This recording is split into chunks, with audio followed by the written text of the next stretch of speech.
The girl in the docking bay, she didn't even have a name anymore. The alien girl sat under the wing of a broken cargo ship, her knees pulled close to her chest. The cold metal floor of the spaceport bit into her skin, but she didn't move. Moving made noise. Noise brought attention, and attention got you caught. No one noticed her. She was small, thin, and dirty. Her clothes were torn. Her eyes were sharp, always watching. Her body had soft purple skin with faded stripes, once a proud color of her people. Now it was just another way to be hunted. Her planet was gone, burned in a war she didn't start. Her people left her behind during the evacuation. Since then, she had jumped from station to station, hiding in vents, stealing food, sleeping in shadows. She was used to hunger, used to being alone. But tonight, something felt different. The air in the docking bay was too quiet. Something had changed. Her eyes snapped open. She hadn't heard footsteps, but she saw boots, heavy ones, standing right in front of her. Her heart stopped. She looked up slowly. A human man stood there. Tall, broad, and covered in grease. He looked like a mechanic. His jumpsuit had oil stains and a tool belt hung from his waist. He held a small packet in his hand. "Food. You awake?" he asked, his voice calm. She didn't speak. His face didn't change. He didn't smile, but he didn't yell either. He crouched down, still holding the food. It was a simple ration bar, wrapped in dull foil. "I saw you here yesterday," he said. "You didn't eat then either." She stared at the packet but didn't reach for it. It could be a trick. She had been baited before. "Look," he said, setting the packet on the floor. "I don't care who you are or what you are. You're cold and you're hungry. That's all I need to know." He stood up, turned, walked away. She didn't move for a long time. She waited until the man was gone. She looked around. The docking bay was empty. Just flickering lights and silence. Then with trembling fingers she picked up the packet. It was real food. Not spoiled, not poisoned. She ate it slowly, carefully. That night, for the first time in many nights, her stomach stopped, hurting. The next morning she watched from a high vent as the same human worked on a ship. It was old and patched together. Its hull was dull gray with burn marks and scratched paint. The name on the side was half missing, but she could make out the letters. Nova. The man worked alone. Sometimes he hummed. Sometimes he cursed. But mostly he just focused. He didn't see her, or maybe he did and pretended not to. She watched him for hours. He fixed a stabilizer, rewired a panel, and tested the engines. He worked like he knew every part of the ship by heart. Later that night, she crept back under the broken ship wing. She waited. No boots came this time, but the next morning the food packet was there again. Different flavor. Same human. This time she didn't wait to eat. Days passed. She never spoke. He never asked. But one night, a storm blew through the outer section of the port. Cold wind whistled through broken panels. The heating units failed. Frost spread across the floor. She wrapped her arms around her body, shaking hard. Her fingers were turning blue. She thought she might die. Then heavy boots stopped in front of her again. "You'll freeze here," the man said. She didn't reply. He sighed. "Fine. Freeze if you want." He dropped a small metal card beside her. "That opens Cargo Bay 3B. I won't be there tonight." He walked off into the dark. She stared at the card for a long time. Then she picked it up. Cargo Bay 3B was small, dusty, and warm. It had a heat lamp, a soft old chair, and a blanket folded on a crate. She sat down slowly. It didn't feel like a trap. It felt strange. Safe. She curled up in the blanket and fell asleep fast, her breathing calm for the first time in months. In the morning, she cleaned the area before leaving. She didn't want him to be angry. When she snuck out, she saw him already working on the ship again. This time he looked up. Their eyes met. He didn't smile, but he nodded, and that was enough. The strange human mechanic, the girl didn't plan to stay. She told herself it was only for the night. Just one warm place. Just one soft blanket. But the next day, her feet moved on their own, back toward the old cargo bay where the human worked. She kept her distance, always watching from the shadows, always ready to run. But something about the man pulled her attention. Not his tools, not his ship. It was the way he moved, like he belonged here, like he had built this broken part of the stars into something of his own. He didn't talk much to anyone. Traders passed him by. Other mechanics ignored him. But he kept working day after day with hands that never stopped and eyes that noticed more than they showed. She learned his name by accident. Someone shouted it from a passing cart. "Hey, Ray, that part you ordered's in." Ray. Short. Human. Strong. She whispered it to herself once in the dark. It felt strange in her mouth, but warm too. A week passed, then 2. Each night, she returned to Bay 3B. Each night, the place was a little cleaner, a little warmer, a little more hers. And every morning there was something new. Sometimes a food packet, sometimes a tool left out in the open. Once, there was a pair of old gloves, too big for her hands. She wore them anyway. One night, the storm outside was so loud it shook the metal walls. Wind screamed through the vents. She wrapped the blanket tighter around herself and listened. She thought of Ray out there alone in that freezing storm, still working under some broken ship wing. Without thinking, she stood up. She walked through the tunnels, past pipes and crates, toward Nova, the old ship he fixed every day. She didn't know why she did it. Maybe it was guilt, maybe curiosity, or maybe she didn't want to be alone anymore.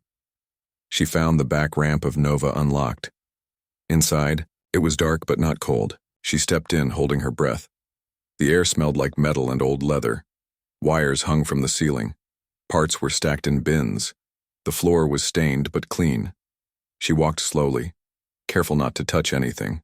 A small room at the back caught her eye. It looked like a storage closet. She stepped inside, shut the door, and curled up in the corner. She didn't sleep much, but she felt safe. When she woke, she wasn't alone.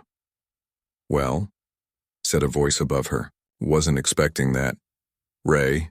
She jumped up, heart racing, eyes wide. She pressed herself against the wall like a trapped animal. He didn't move closer, just leaned on the doorway, arms crossed. "You really picked a bad hiding spot. That's where I keep the broken batteries." She didn't say anything. He sighed, ran a hand through his messy hair, looked tired. "Look," he said, "if you want to sleep here, fine, but at least earn your keep. I got dust in places I can't reach and wires that need holding." Her mouth opened, but no sound came out. He raised an eyebrow. "Can you clean, or use a wrench?" She nodded. Slowly. "Good. You're hired." He walked off, just like that. No name, no questions, no threats. Just, "You're hired." She spent the day sweeping the floor and sorting parts. Her fingers were clumsy at first, but she learned fast. Ray didn't explain much. He just handed her tools and watched. He didn't treat her like a child, or a pet, or something strange. He treated her like a person, like someone who mattered. By evening, her back ached and her hands were black with grease. She smiled. She couldn't remember the last time she had smiled. A week later, she had a bed. Well, not really a bed. More like a cot in the corner of a storage room with a blanket and a pillow. Ray didn't admit was new, but to her, it felt like a castle. "You snore," he told her once. She narrowed her eyes. "Just saying," he added, walking off. She didn't snore, probably. He never asked where she came from, not once. Others had, and when they did, she ran. She lied. She fought, but Ray didn't seem to care. Maybe he saw the scars on her arms, or the way she flinched when loud boots walked by. Maybe he guessed. Maybe it didn't matter to him. One day, she tried to tell him. "I used to live on Varan Prime," she said, quiet. He didn't look up from the engine he was fixing. I heard they burned that place to glass, he said. She nodded. He passed her a wrench. Then you're not from there anymore, he said. Just like that. No pity. No sadness. Just truth. And somehow that meant more to her than any soft words. That night she stared at the stars through the small ship window. For the first time in a long, long time. She didn't feel lost. She didn't feel like a ghost. She felt like someone who had started to exist again, all because of a strange human mechanic who left the door open. Space doesn't forgive mistakes. The girl had never seen the stars from the bridge of a ship before. Now she watched them stretch like silver fire across the black. Glowing lines, endless and cold, blinking silently past the viewports of Nova as it cut through the emptiness. She stood behind Ray's chair, arms crossed, eyes wide. Her fingers still smelled like coolant from the engine they repaired that morning. Her boots were a size too big. Her heart beat fast, not from fear, but something else. Something new. Wonder. You'll get tired of the view, Ray said, not looking at her. Every rookie does. She didn't believe him. Ray had taken a job. Just a small one. A damaged satellite on the edge of an asteroid field. It sounded easy. Fix the antenna, patch the power coil, get paid. Fast in, fast out, he'd said, and maybe enough credits for a real dinner. He handed her a toolbox and told her to suit up. She stared at the vacuum suit for a while before touching it. She'd never worn one. She barely knew how they worked. Ray noticed the hesitation but said nothing. He let her figure it out, step by step. Once the ship neared the satellite, she understood why he brought her. The satellite wasn't just broken. It was barely holding together. Wires sparked. Panels floated loose. The repair would take careful hands, and hers were smaller than his. So they floated side by side in the black, connected by tethers, tools clipped to their belts. Take your time, Ray said. But don't mess up. This thing's more fragile than it looks. At first she was calm. She focused on the job. Hands steady, wires in place, memory guiding her. She even started humming, until the sky lit up. A streak of red fire shot past them. Ray's head snapped toward the scanner on his wrist. His voice turned sharp. Get back to the ship, now. What is it? She asked. He didn't answer. Another bolt followed, this one hitting the satellite. It spun violently, breaking its last anchor. Raiders, Ray said finally. Pirates, damn! He pushed her toward Nova, but she hesitated. The satellite was still sparking. If left like this, it would overload and explode, taking them with it. Go! He shouted again. But she had already turned. Her fingers reached deep into the open panel. She yanked a damaged core free and twisted two wires together. Her mind raced. Something she learned from a scavenged ship flickered through her thoughts. Then she hit the override switch. The satellite powered down, safe. But too late. A pirate ship dropped from warp just above them. Nova shuddered as they re-entered. The ramp sealed behind them. Ray grabbed the controls and slammed the thrusters into full burn. Hang on. The girl fell into the co-pilot seat, gripping the sides with both hands. Outside, the pirate ship opened fire. Blue light smashed against their shields. Alarm screamed. The hull groaned. Ray swore under his breath. Shields at 40. If they hit the engine, we're toast. She looked at the screen. A blinking red panel caught her eye. Power grid unbalanced. The port conduit was damaged. She jumped up without thinking. Where are you going? He shouted. To fix it. She ran to the back of the ship. Sparks flew from a junction box. She grabbed her gloves, pulled open the panel, and started working. The noise outside grew louder. She could hear the ship groaning with each hit. Her fingers bled. Heat burned her palms. But she did not stop. She replaced a power cell with one from the comms system, rerouted current to shield generators, cut the engine's auto-limiter. The lights flickered, then steadied. Ray's voice came over the intercom. Whatever you did, nice work. The ship surged forward, faster, stronger. They dove into the asteroid field. The pirate ship followed, but not for long. Nova slipped between rocks, engines burning. Ray moved like the ship was part of him. The girl returned to the bridge, panting, heart racing. They watched the pirate disappear behind a large asteroid, too slow to keep up. Silence. Then laughter. Not much, just a low chuckle from Ray's throat. "Well," he said, "I guess you're better than a broken comm system." She didn't laugh, but she smiled. Later, when they were drifting safely beyond the field, Ray looked at her. "Where'd you learn that trick?" he asked. She shrugged. "A derelict shuttle near Tark's moon. Its engines were dead, but the shield system still had juice. I studied it." He stared at her a moment, then nodded. "Good eye?" She looked at her hands.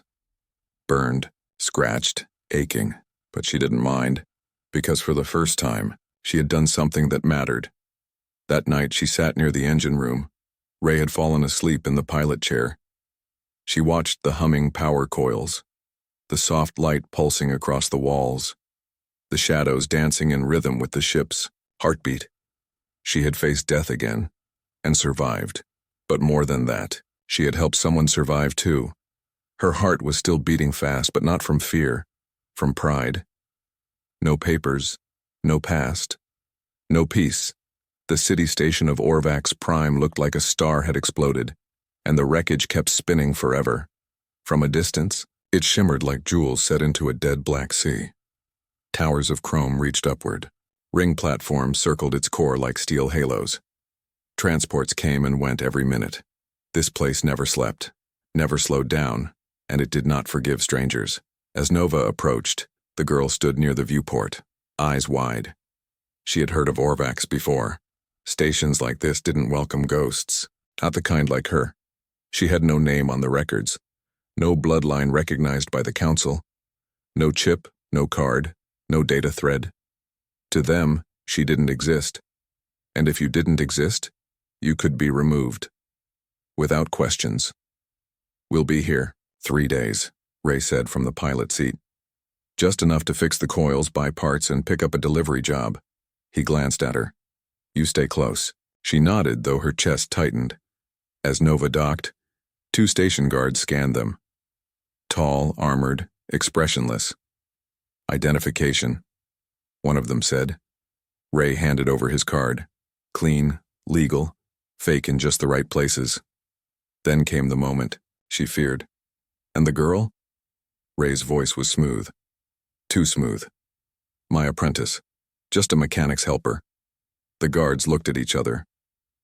"Does she have documentation?" "On record." "Under my name," he lied easily. "I registered her last cycle." They paused, then one of them tapped his scanner. Data flickered across the screen. He frowned, but nodded. "Fine. Just don't cause trouble." They passed through. Only when they were clear did she breathe again. Orvax Prime was a machine in motion, flashing signs in 100 languages, food stalls, tech vendors, weapon dealers, and above all that noise. Eyes, everywhere, cameras blinked. Drones floated near every corridor. She felt exposed like her skin had been peeled off. "You okay?" Ray asked. "I hate it here," she whispered. He grunted. "Good. Means you're paying attention." They moved through the crowd.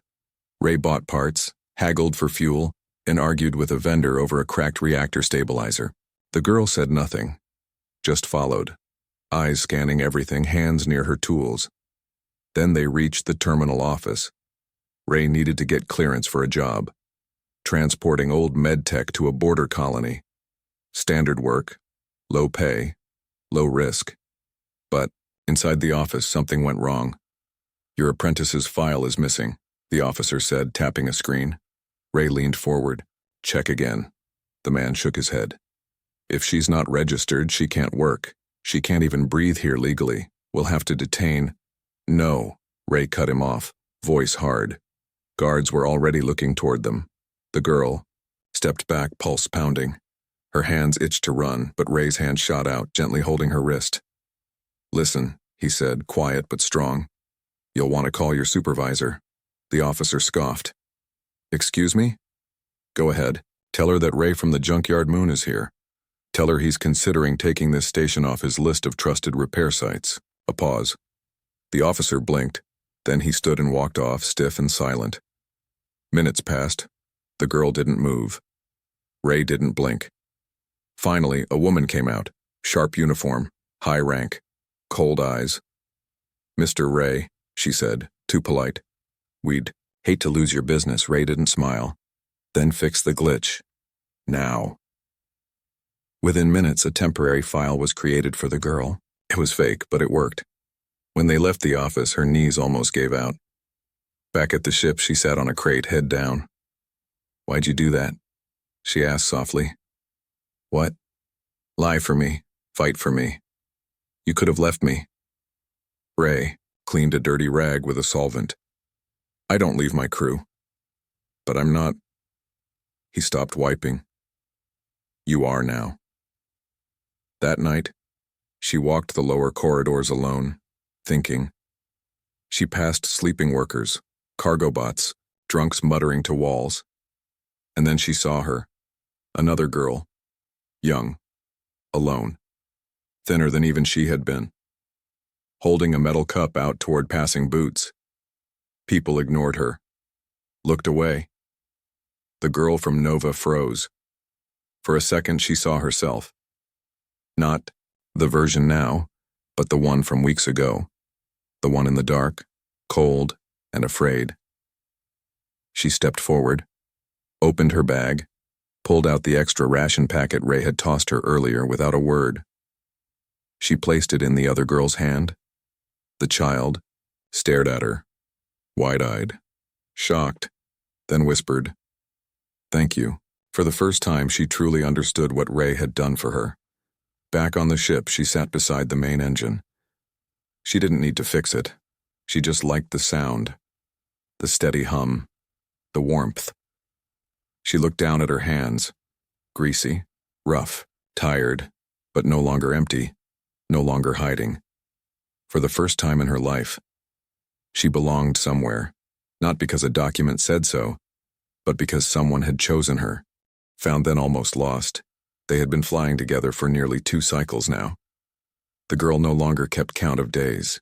She measured time by engine hums, by the smell of oil in her hands, and by the quiet sound of Ray's voice. Whenever something broke and he muttered, "Guess we fix it again." They had made a rhythm out of survival, small repair jobs, fuel runs, a few trade routes too boring for smugglers but too risky for luxury pilots. Each new landing came with a little danger, a little dirt and a little warmth. And slowly, without knowing when it began, the ship had become a home. Nova was old, but it lived, and she was part of that heartbeat now. It was a clear afternoon on a quiet moonport. They had stopped at a minor trade hub orbiting a dead planet. The job was simple. Deliver replacement parts, refill oxygen reserves, and restock food. 2 days. Maybe 3. She had gone to pick up supplies on her own before. Ray had trained her, how to speak just enough, how to hide her chip behind false data, how to vanish into crowds if needed. But this time, something felt off. As she stepped into the market district, the air smelled sweet. Too sweet. Perfumes burned her nose. Crowds moved slower. Merchants shouted less. A group of travelers in gold and green uniforms brushed past her, and one of them looked directly at her. His eyes locked onto hers, and didn't move on. Her steps quickened. She got the supplies fast. Protein packs, engine grease, and a new diagnostic chip. Ray didn't trust anyone else to choose.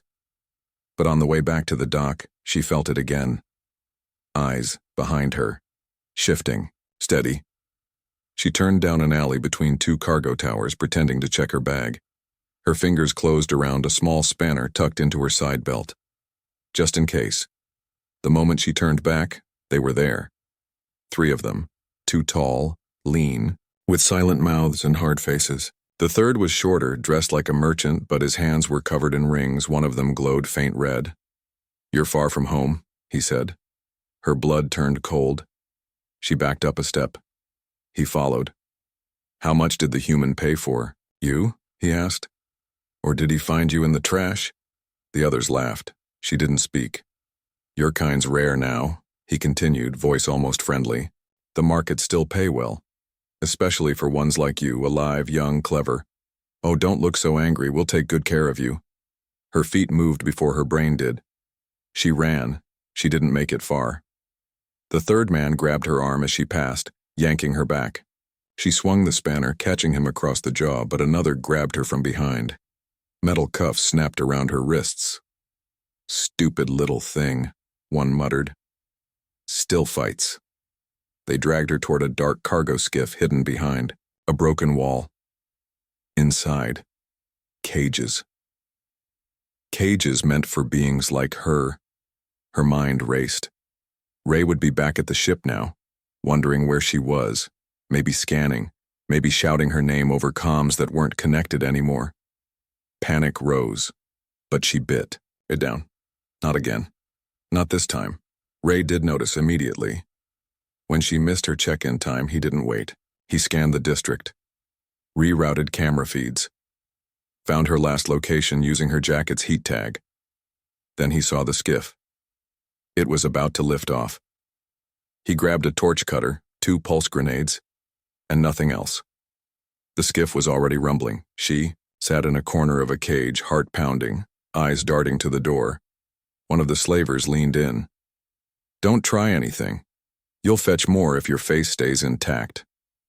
That was when the side of the skiff exploded. A flash of white light. The ceiling shook. Metal screamed. Ray stormed in like a storm-given skin, eyes burning, jaw tight, holding a torch cutter like it was part of his arm. He didn't speak. He didn't warn. He cut through the first slaver's armor without hesitation. The others turned, but not fast enough. The grenades rolled in. Bang. Smoke. Chaos. And then he was at her cage. You okay? He asked, breath heavy. She couldn't speak. He broke the lock. Caught her before she fell. We're going home. Back on Nova, after the ship launched, the engine steady and the stars stretching outside. He sat beside her on the floor of the medbay. Her wrists were bruised, her knees scraped. His knuckles were bleeding. Neither of them said anything for a long time. Then softly she whispered, You came for me. He looked at her, tired eyes steady. Of course I did. Her voice cracked. But why?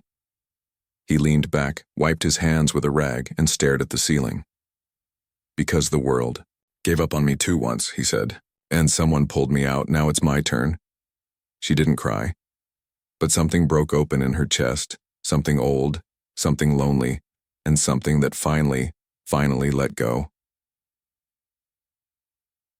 A place with no name after the attack, Ray didn't take another job for a long while.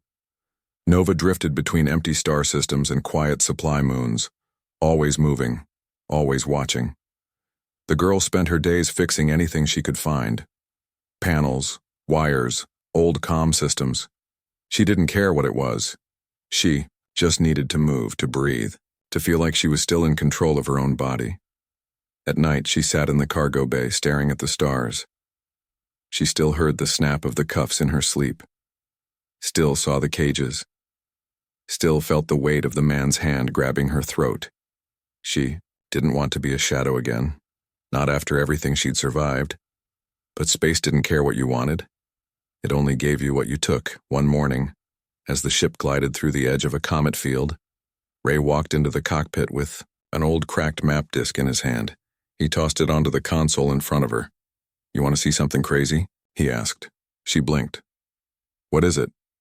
A place, he said. One the galaxy forgot. She loaded the disk. Lines of code turned into images. A hidden sector. Asteroid belt. Unstable. Poorly charted. Dead mining colony buried deep in the rocks. No lights, no traffic, no patrols, no laws. You found this? She asked. He nodded. Years ago, back when I ran with a crew. We stumbled on it after a job went wrong. Had to hide out there for weeks. What happened to the crew? He didn't answer. Instead, he said, We can fix it. Rebuild it. Make it ours. She stared at the image of the broken colony.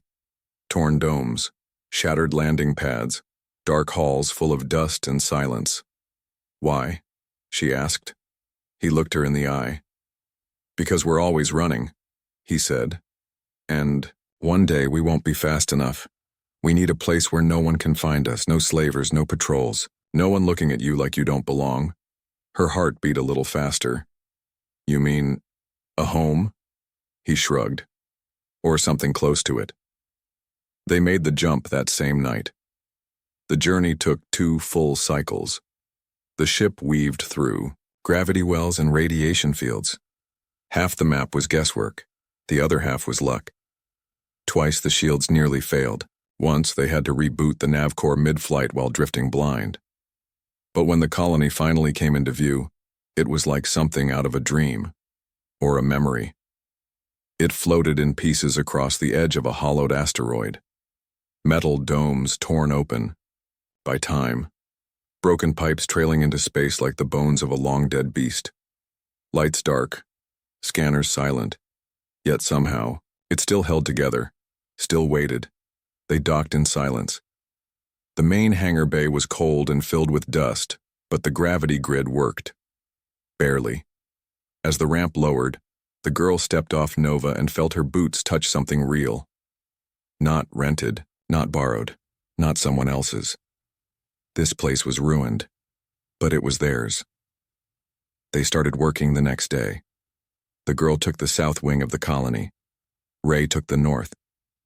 Each day, they brought old systems back to life. Cleared out rusted debris, patched oxygen lines, welded doors shut that wouldn't hold, replaced power cells with spares from Nova's cargo. Some nights she fell asleep still holding tools. Some mornings she woke up to the sound of music from Ray's side of the dome. Rough old human songs filled with drums and laughter. On the 7th day, she lit the first working light in the central corridor, and for the first time in what felt like forever, the darkness blinked. They named the place nothing. Just the colony. No flags, no records. But slowly, word spread. A freighter captain passed through and told another. Then a smuggler stopped in for fuel and left with an engine part she couldn't find anywhere else. Within a month, 2 more ships docked. Quiet ones. Tired ones. By the end of the cycle, 7 had come. All looking for the same thing. Space to breathe. No questions asked. The girl met all of them. A limping Zern pilot with burns across half his face. A mother from the Kelrin system, with 2 kids and a stolen ship. An ex-council engineer who'd said too much too loud on the wrong channel. Each of them saw the girl with grease-stained hands, walking like she owned the floor. Each of them called her Miss, or Mechanic, or just her, and every time she answered with no fear, no shame, just purpose. One night she stood on the main platform. The stars were clearer here, untouched, wild. Ray walked up beside her, holding 2 mugs of warm synth coffee. He passed her one. You thinking, again? He asked. Always. He looked at the hangars. Soft lights glowed inside. People laughed somewhere. Tools clanged in the distance. You know, he said. I thought I'd die alone on some junker ship, drinking coolant and cursing. Bad wires. You still do that, she said, smiling. True, he laughed, but now you're here, and this place is alive. She nodded. We built something, she whispered. He turned to her. No, he said. You did. And for the first time since she was abandoned, since she was chased, hunted, sold, and forgotten, she believed it.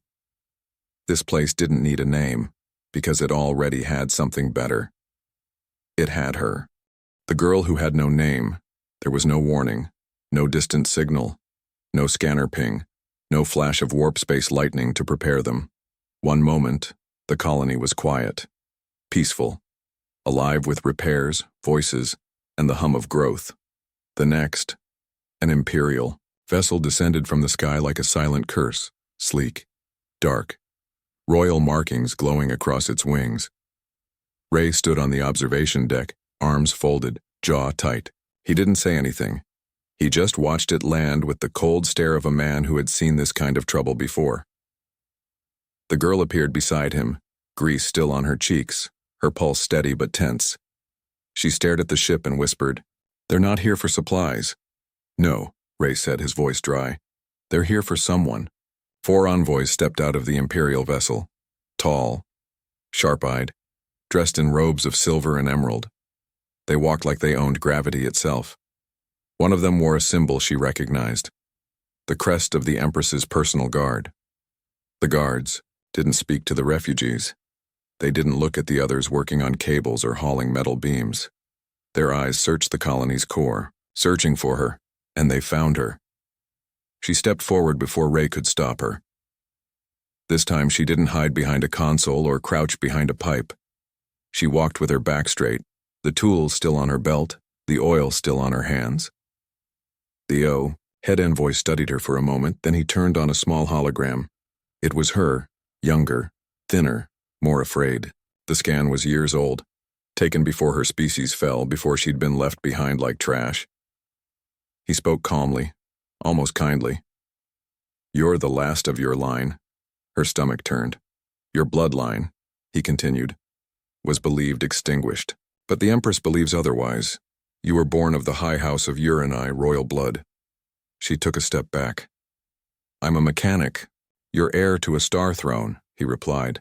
You belong to a legacy that shaped worlds, and your presence here among refugees, outlaws, and broken things is an insult to what you were meant to be.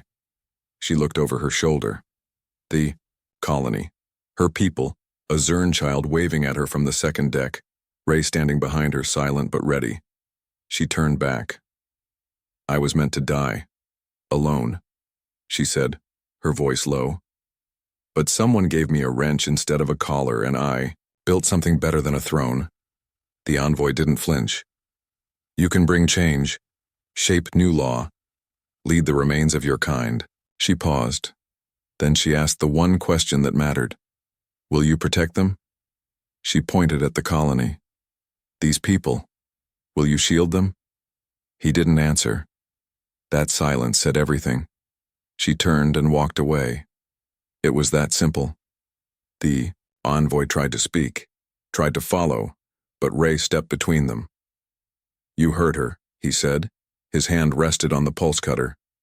This is her place now, and she doesn't belong to anyone. The Imperial ship left within the hour. No threats, just silence, as if the galaxy couldn't understand how someone would trade a crown for a community built from rust. A celebration followed. Not loud, not wild, just real. Someone rigged music from an old cargo loader. Food was shared, lights strung across half-broken walls. Children ran through the walkways, laughing. The girl sat beside Ray, watching it all unfold with soft, tired eyes. So, he said, sipping something fizzy and far too sweet. You're a royal. Guess so, she muttered, cheeks flushing. Do I bow now? She laughed. The sound surprised her. If you ever do, I'll hit you with a wrench. He nodded. Fair. A week later, another freighter arrived. A pilot stepped out, blinking, at the repairs, at the glow of lights, at the hum of life. What is this place? She asked. No one answered, until the girl stepped forward. It's a free colony, she said. No name, no flags, just people who got tired of running. The pilot stared at her. And who are you? She paused. For a long time she had no name, just whispers, numbers, collars. But now she had something better. Call me Kira, she said. The name wasn't from her past. It wasn't from her bloodline. Ray had once told her it meant light in an old earth tongue, and that's what she had become. Light in a place where darkness used to live, that night. Kira stood at the hangar gate, the stars bright overhead. Another ship docked. A limping thing barely holding together. Someone stepped out, tired, scared. She walked up to them. You hungry? She asked. Cold? The stranger nodded. Kira smiled. Come on, she said, nodding toward the warmth inside. I've got a place for you,